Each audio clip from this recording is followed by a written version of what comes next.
στη ήρωα και στη θυσία.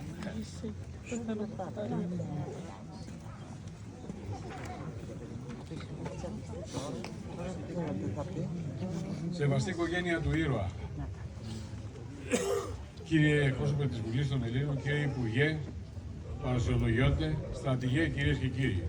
Ανδρών επιφανών πάσα γη τάφος και ούστιλον μόνον εν τη οικία σημαίνει επιγραφή, αλλά εν τιμή προσηκούσει άγραφος μνήμη παρεκάστοτης νόμης μάλλον ή του έργου ενδιαιτάται.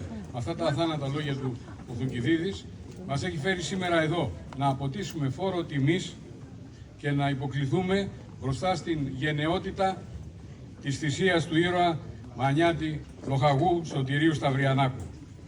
Ως Έλληνες συνεχιστές της ένδοξης πολεμικής αρετής των Ελλήνων, στεκόμαστε σήμερα σε στάση προσοχής. Για εμάς που φέραμε το εθνόσημο και όσοι συνεχίζουν και το φέρουν, η θυσία του Λοχαγού Μηχανικού Σωτήρη Σταυριανάκου ΔΕΒ δεν αποτελεί απλώς μια ένδοξη σελίδα της ιστορίας, αλλά μια ύψιστη διαταγή καθήκοντος προς εμάς. Ο Λοχαγός Σωτήρης Σταυριανάκος δεν υπήρξε απλά ένας αξιωματικός του ελληνικού στρατού. Ήταν η ίδια η αδούλωτη ψυχή της λακωνικής γης που ορθώθηκε στα ορίγματα του Γερόλακου, που βαλούσε τις φλέβες του το DNA που η αρχαία Σπάρτη ήρθε και συνάντησε το αδούλωτο πνεύμα της Μάνης. Μεγαλωμένος ο Σταυριανάκος κατά τη βαριά σκιά του Ταϊγέτου, γαλουχήθηκε από τους άγραφους νόμους των προγόνων, που το σπαρτιατικό τάνι επιτάς έγινε ένα με το Μανιάτικο νίκη θάνατος. Για τον γνήσιο Λάκωνα Μανιάτη πολεμιστή υποχώρηση δεν υπήρχε σαν επιλογή. Η μόνη αποδεκτή επιστροφή από το πεδίο της μάχης ήταν ή νικητής με την ασπίδα στο χέρι ή νεκρός πάνω σε αυτήν. Στη Μάνη, όταν ένα παλικάρι πέφτει στην πρώτη γραμμή, οι γυναίκες δεν το κλαίνε με δάκρυα απελπισίας. Τον τραγουδούν όρθιες, με τη δωρική υπερηφάνεια της Χαρμολύπης, σαν να τον παντρεύουν με τη δόξα. Με τη Μανιάτικη Λεβεντιά και Ανδρεία, Σωτήρης Σταυριανάκο κράτησε στην Ελλάδα ζωντανή. Πέρασε κατευθείαν στην ιστορία που δεν της αξίζουν μυρολόγια. Γιατί οι ήρωες δεν θέλουν θρήνους, μα τραγούδια με τιμή και εμείς στεκόμαστε ορθοί, καμαρωτοί και περήφανοι για σένα. Πώς φτάνει όμως εδώ ένας άνθρωπος σε τέτοιο ύψος θυσίας και αυταπαρνήσεως? Εμείς οι Μανιάτες ξέρουμε και στρέφουμε το βλέμμα στη μήτρα που σε γέννησε, στη μάνα που σε έφερε στον κόσμο και στη μάνα γη που σε γαλούχησε.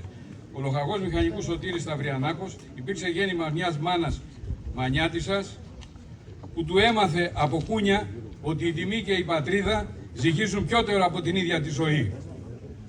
Αυτή η δωρική μήτρα, σμιλευμένη από την πέτρα και την αρμύρα της λακωνικής Μάνης, δεν μεγάλωσε ένα παιδί για να κρατήσει κοντά της, μα ανάθεψε έναν ήρωα για να τον προσφέρει στο έθνος. Του έδωσε την αρχαία ευχή να φανεί αντάξιος των προγόνων. Και εκείνος την κρίσιμη ώρα της 16ης Αυγούστου δεν ξέχασε το γάλα που βίζαξε.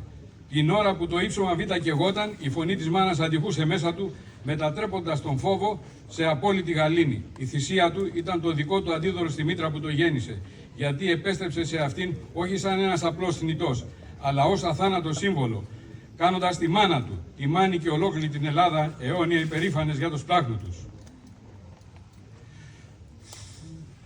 Το καλοκαίρι του 1974, ο Λοχαγός Σταυριανάκος επέλεξε συνειδητά τον δρόμο της τιμής. Αν και είχε ήδη τη μετάθεσή του στα χέρια για την επιστροφή στην Ελλάδα, εκείνος αρνήθηκε να φύγει. Στρέφοντας σήμερα το βλέμμα μας με απέραντο σεβασμό στις θυγατέρες του Χρυσάνθη και Σωτηρία, που είναι εδώ και ο εγγονός του, ανάμεσά μας, αλλά και στη μνήμη της συντρόφου της ζωής του Μαρίας, ψηλαφούμε το πραγματικό μέγεθος της αποφάσεως.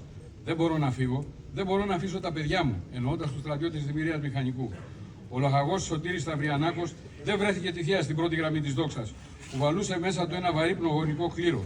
Στις φλέβες του έρεε το ίδιο αίμα που πότισε τις θερμοπύλες το 480 του και τους βράχους της Μάνης στους νεότερους αγώνες. Όταν ορθώθηκε απέναντι στα τουρκικά άρματα, πίσω του στεκόταν ο βασιλιάς Λεωνίδας και οι 300.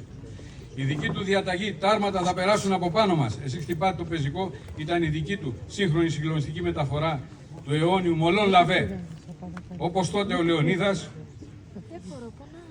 με τους 300 του αρνήθηκαν να εγκαταλείψουν το πέρασμα, έτσι και ο Λοχαγός Σταυριανάκος με τη χούφτα των ανδρών του μηχανικού αρνήθηκε να παραδώσει την ελληνική γη της Κύπρου στους Τούρκους. Μέσα στην ψυχή του έκαιγε η ίδια φλόγα που οδήγησε τον Μαυρομιχάλη και τους καπεταναίους της Μάνης να σηκώσουν πρώτη το λάβαρο της Επαναστάσεως το Μάρτιο του 1821. Είχε την ίδια ψηφισιά για το θάνατο που έδειξαν οι Μανιάτισσες στο Δυρό τον Ιούνιο του 1826, όταν με τα δρεπάνια τους ταπείνωσαν τις ορδές του Ιμπραήμ. Από τις Θερμοπύλες στην αρχαιότητα